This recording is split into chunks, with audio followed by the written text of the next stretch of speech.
حضرت سے گزارش ہے کہ سائل یہ پوچھنا چاہتے ہیں کہ نماز میں کچھ لوگ کندھوں سے کندھا ملانے کی بجائے صفوں میں ایڑی سے ایڑی لگا کر کھڑے ہونے کو کہتے ہیں اور ساتھ ہی ساتھ سینے پر ہاتھ باندھنے کو کہتے ہیں، تو اس کے تعلق سے حضرت کے خیالات۔ السلام علیکم ورحمۃ اللہ وبرکاتہ۔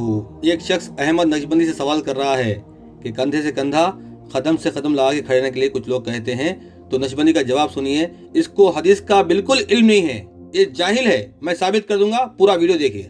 دیکھیے بھائی، یہ جو مسئلہ ہے پیر کو پیر لگانا، یہ بالکل شریعت کے خلاف ہے۔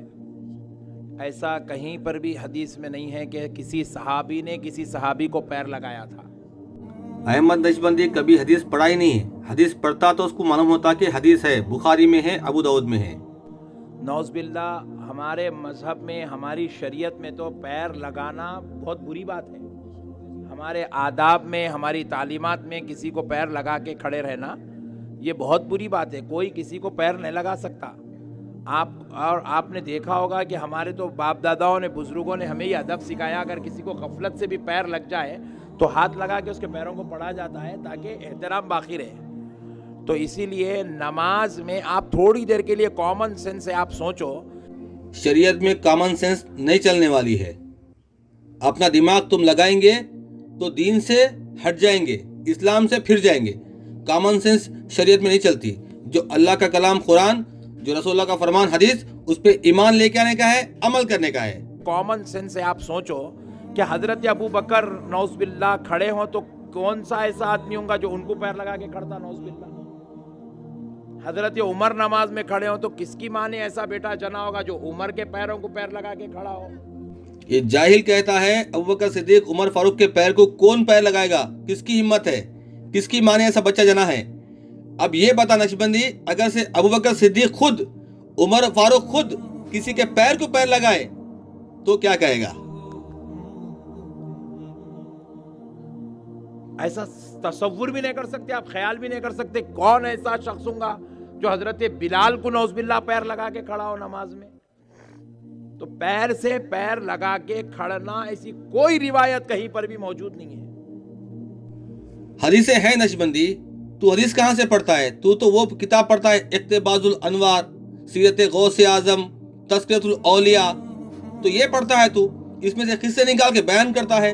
حدیث پڑھتا ہوتا تو تجھے پتہ لگ جاتا کہ یہ بھی حدیثیں ہیں، بخاری میں ہیں، ابو داؤد میں ہیں، تو میں حدیث پیش کر رہا ہوں۔ حدیث پڑھنے کے بعد اپنے پیر سے پیر مت لگا، دوسروں کے پیر سے پیر لگا، کاندھے سے کاندھا لگا کے نماز پڑھنا سیکھ لے۔ زہیر بن معاویہ نے حمید سے بیان کیا، انہوں نے حضرت انس رضی اللہ تعالی عنہ سے، انہوں نے نبی اکرم صلی اللہ علیہ وسلم سے کہ آپ نے فرمایا، صفیں برابر کر لو، میں تمہیں اپنے پیچھے سے بھی دیکھتا رہتا ہوں۔ اور ہم میں سے ہر شخص یہ کرتا کہ صف میں اپنا مونڈھا اپنے ساتھی کے مونڈھے سے اور اپنا قدم اس کے قدم سے ملا دیتا تھا۔ صحیح بخاری حدیث نمبر 725۔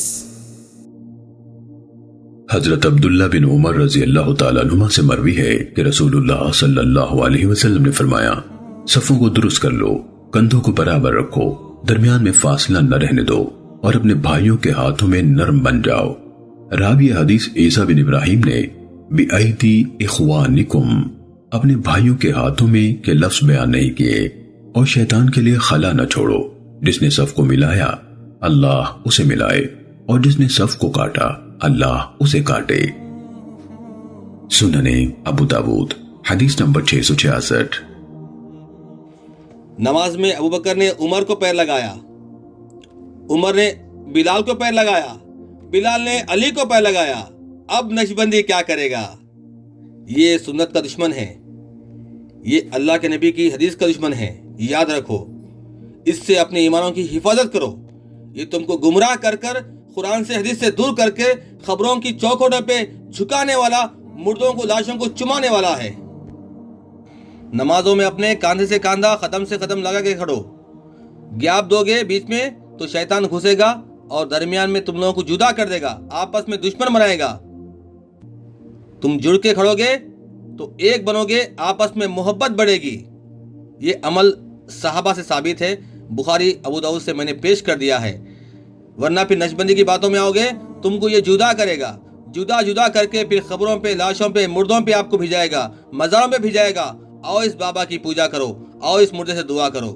بچو ایسے لوگوں سے.